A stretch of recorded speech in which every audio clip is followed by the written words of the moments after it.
Khulna Tigers এবং Chittagong Kings এই দুই দলের মধ্যে কে এগিয়ে ভাই বলেন তো? আমার কাছে ভাই ব্যক্তিগতভাবে দুই দলই একদম সমানে সমান। দুই দলের খেলা খুব ভালো জমবে এবারের বিপিএল এ এলিমিনেটর ম্যাচে আমার কাছে মনে হয়। কারণ এই যে আপনি খুলনা টাইগার্সের দিকে তাকান, খুলনা টাইগার্সের টপ অর্ডার দেখেন, একটা হচ্ছে মেহেদী হাসান মিরাজ আর একটা হচ্ছে নাইম শেখ। নাইম শেখ তো দুর্দান্ত ফর্মে আছে, টুর্নামেন্টের টপ স্কোরার, এবং মেহেদী মিরাজ তো খুব ভালো ব্যাটিং করতেছে ওপেনিং এ। দুইজনে কিন্তু পাওয়ার প্লেতে যেরকম ব্যাটিং দরকার ঠিক তেমন ব্যাটিংই করতেছে। তারপরে আসেন আপনার হচ্ছে মিডল অর্ডারে আফিফ হোসেন এবং উইলিয়াম বশিষ্ঠ। আফিফ হোসেন এবং উইলিয়াম বশিষ্ঠ কিন্তু দুইজনই মানে শুরুতে স্লো ক্রিকেট খেলে, তারপর যদি সেট হয়ে ইনিংসটা বিল্ড আপ করতে পারে তাইলে কিন্তু হার্ড হিটিং এ যায়। তো তারা এই টুর্নামেন্টে যে খুব ভালো মানে ফর্মে আছে এবং খুব ভালো করতেছে এমন না, তবে অ্যাভারেজ।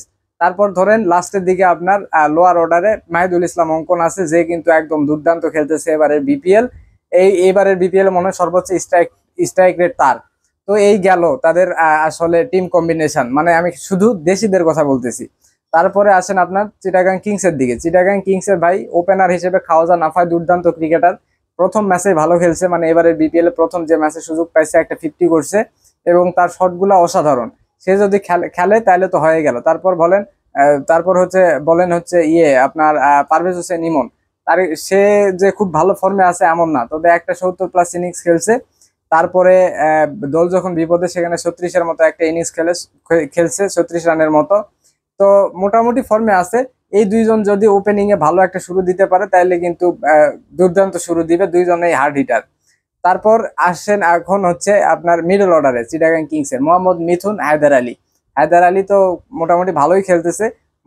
মিথুন আলীও কিন্তু এই যে খুলনার মতোই এই মিডল অর্ডারে একটু স্লো ব্যাটিং করে, তারপরে আস্তে আস্তে একটু হার্ড হিটিং এর দিকে যায়। তারপরে আসেন লোয়ার অর্ডারে চিটাগাং কিংস এর, সেখানে কিন্তু আছে শামীম হোসেন পাটোয়ারি। শামীম হোসেন পাটোয়ারি কিন্তু কিরকম ফর্মে আছে আপনারা দেখতেছেনই, দুর্দান্ত ক্রিকেট খেলতেছে, দুর্দান্ত। তার উল্টাপাল্টা শট দেখে মজা আসে ভাই। এই গেল। এখন দেশিদের কথা যদি দুই দলের চিন্তা করি তাহলে কিন্তু একদম সমানে সমান, একদম কে জিতবে বলা যাচ্ছে না। তবে তবে ভাই পার্থক্য গড়ে দিবে কিন্তু খুলনার দুইজন বিদেশি হেভিওয়েট প্লেয়ার। তারা কে? একটা জেসন হোল্ডার আর একটা হচ্ছে আপনার শিমরন হেটমায়ার। দুইজনই টি-20 ক্রিকেটে সেরা ভাই, সেরা। তারা আপনাকে ধরেন আমি বলতেছি না নেমেই একদম ধরেন 15-16 বলে 50 মেরে দিবে দুইজনেই, এমন না ভাই।